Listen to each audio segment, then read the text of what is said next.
Okay, so lesson 34 are just some extra language arts words. They're kind of random, but they work and they're good things for you to learn. So we're going to go ahead and read through this, and then we'll define the terms. Okay. This says a reporter's job is to provide factual information using only details that can be proved true.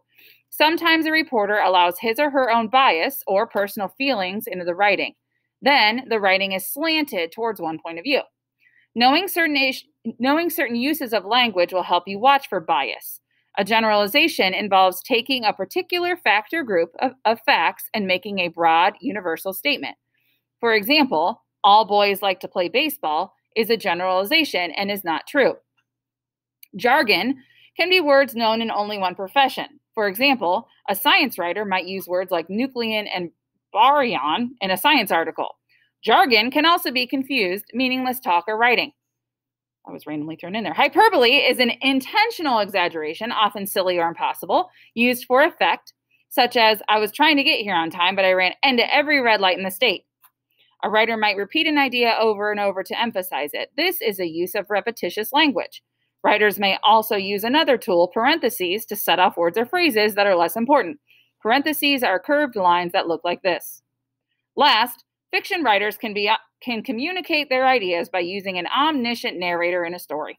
Omniscient means all-knowing, so the writer can have an all-knowing narrator report the character's words and actions, and also the writer's own feelings and thoughts.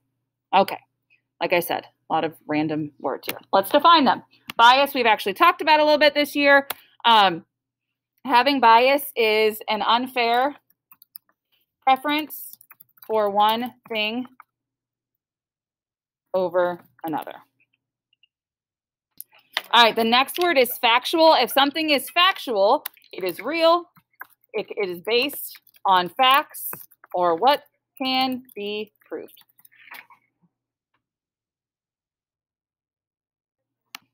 Okay, the next word is generalization, okay?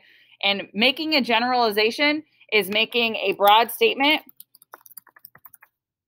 that covers most specifics, but doesn't apply to everyone or doesn't apply to all facts. So a broad statement that covers most specifics, but doesn't apply in all cases. So like saying all girls like flowers, okay? Clearly, that's not always going to be the case, but you're making people make a generalization for that. Saying like the one that they used in the vocab books was here, all boys like to play baseball, is a generalization. Not every boy likes to play baseball, right? So it's a very broad statement, but it doesn't always apply in every case. Okay, like saying everybody from Ohio likes the Browns. Not true, but a lot of people from Ohio likes the Browns. Okay, pausing it. All right, the next word is hyperbole. A lot of times when we see that, we think it says hyperbole. That is not what it says. It says hyperbole. And a hyperbole is essentially an extreme exaggeration. When people say, I'm so hungry, I could eat a horse. Okay, or I got hit, I ran into every red light in a 30-mile radius. Okay, that's not things that happen, but that's the way people exaggerate things to get their point across.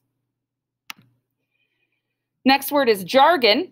Jargon has two definitions. Okay, so the first definition is like just meaningless talk or writing. I don't know if you guys are ever cool like me and you made up a language with your friends. That would have been jargon. Meaningless talk or writing, sometimes it's confusing. And then the second term for jargon is like specific technical language for a particular subject. So for example, my friend works, she's very sciencey. She works in a lab. She conducts experiments. She does, Petri dishes and all that stuff. So, so she works in a lab, and when she and I get together and she talks about all these things, I have no idea what she's talking about because she's talking in her fancy science jargon. Okay. Okay, this next one is omniscient. And so you might have recognized this from when we talk about first person, third person, and the two types of third person point of view. There's third person limited to when you're limited to one narrator, or there's a third person omniscient. And if you are omniscient, you know everything. Okay, so if there's a narrator who is omniscient, they know what this character's thinking, what this character's thinking, what this character's thinking. So you know everything that's going on. So again, omniscient means knowing everything, having complete knowledge. You don't have to write both. And then I'll say third person omniscient point of view is a narrator who knows everything and thoughts. Okay. Okay, the next word is parentheses. And parentheses is this right here. Okay, it is curved lines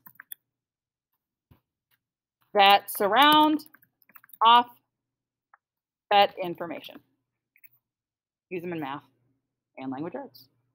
Last word is repetition. And if the word repetition means that you are repeating something, it's the same thing over and over and over again. Oh, it's not repetition, it's repetitious. Sorry. There we go. So it's said or done over and over again is what repetitious means.